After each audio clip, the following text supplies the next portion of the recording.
Looking for financial insights you can trust? How do you protect yourself as an investor? What's the strategy? I think it's really simple. I think you just want to be diversified in your portfolio. The Payne family brings real-world experience to every conversation. Well, I think that's the problem right now is, right, a lot of people that are close to retirement, they're taking so much risks. And if we do get a big sell-off, it could derail their retirement. Listen to the Payne Points of Wealth on the Red Apple Podcast Network. Listen, all you New Yorkers.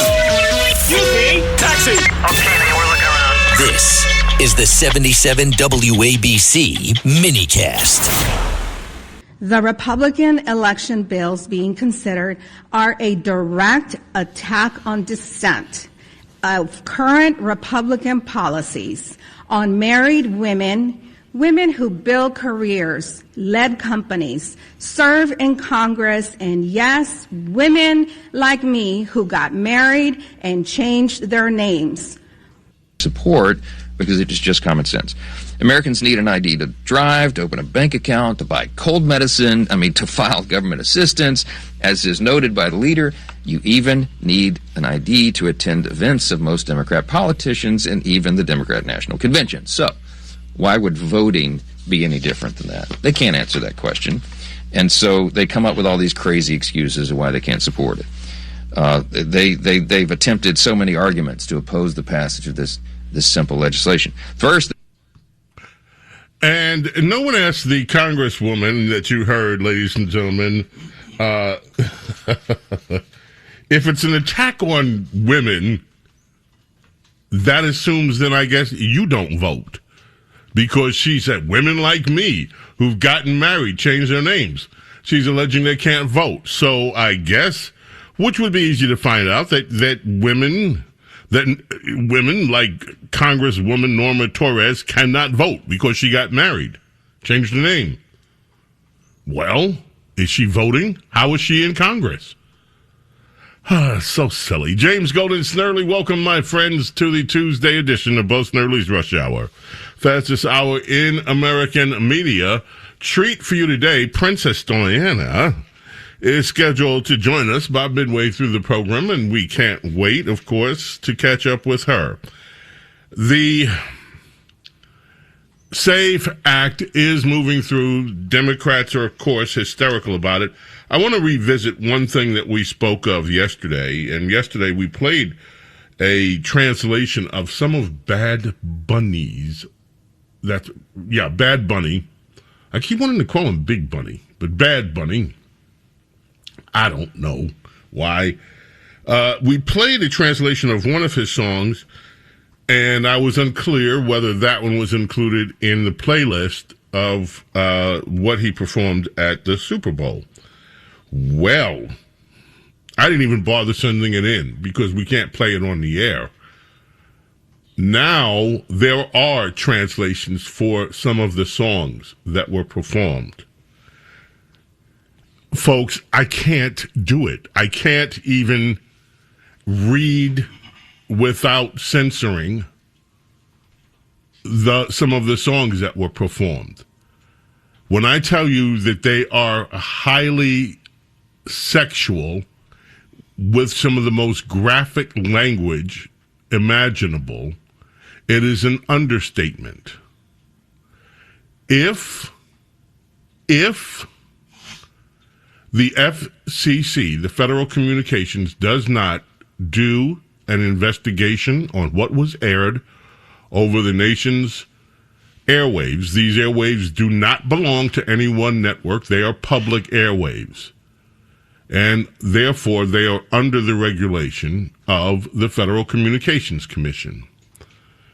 It is appropriate. It is almost, to me, inescapable that there will have to be an investigation over what was aired. And if these translations are correct, somebody should be fined very heavily, whether it's the network that aired them, whether it's a combination of the network and NFL would be responsible for it, I don't know. But it is almost beyond belief what the lyrics to some of these songs were And we've never, in the history of television, if this is the case, the history of public television, have these sentiments been expressed on America's airwaves. I hope the FCC is going to do an investigation. Representative Randy Fine from Florida is also among those calling for the Federal Communications Commission to investigate the broadcast. He says in a statement, Bad Bunny's disgusting halftime show was illegal. Had he said these lyrics and all the other disgusting and pornographic filth in English on live TV, the broadcast would have been pulled down and the fines would have been enormous. Puerto Ricans are Americans, and we all live by the same rules. We are sending Brendan Carr, FCC, a letter calling for dramatic action, including fines and broadcast license reviews against the NFL, NBC, and Bad Bunny. He ends by saying, lock them up.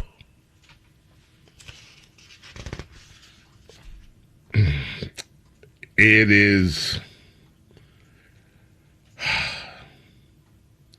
You've never heard anything like it. I was just looking at some of the lyrics, trying to see if there's a way that I can tell you what it says. I can't. Too pornographic to go into detail. I don't want to risk, even in describing what is a news event, violating the FCC's policies in that manner. It is beyond belief. Okay, a few things.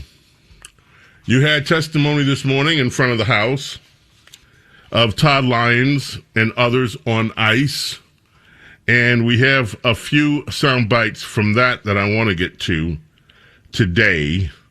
There's some other funny things in the news. Did you know, Carlos, this should I don't know whether you'll be interested or not, GJ, this is kind of interesting to me anyway. Did you know that political advertising on TV is inherently racist? Did you know that?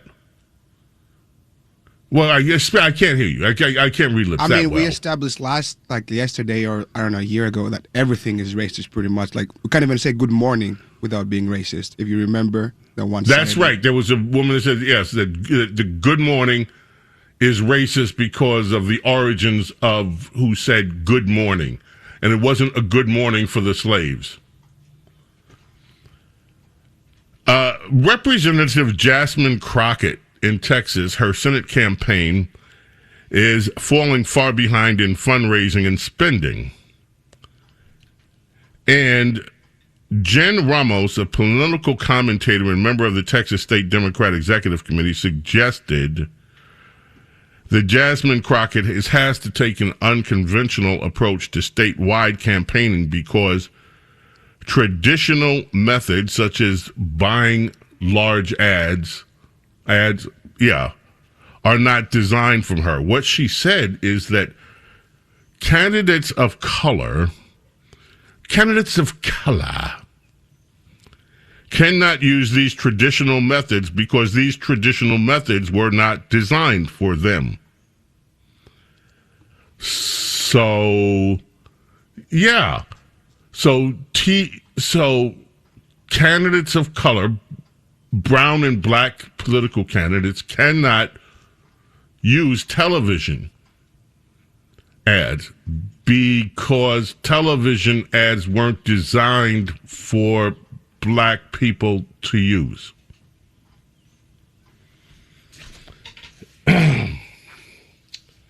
Television ads are racist, and black people are excluded from using television ads. Thought you'd like to know that. Looking for financial insights you can trust? How do you protect yourself as an investor? What's the strategy? I think it's really simple. I think you just want to be diversified in your portfolio. The Payne family brings real-world experience to every conversation. Well, I think that's the problem right now is, right, a lot of people that are close to retirement, they're taking so much risks. And if we do get a big sell-off, it could derail their retirement. Listen to the Payne Points of Wealth on the Red Apple Podcast Network.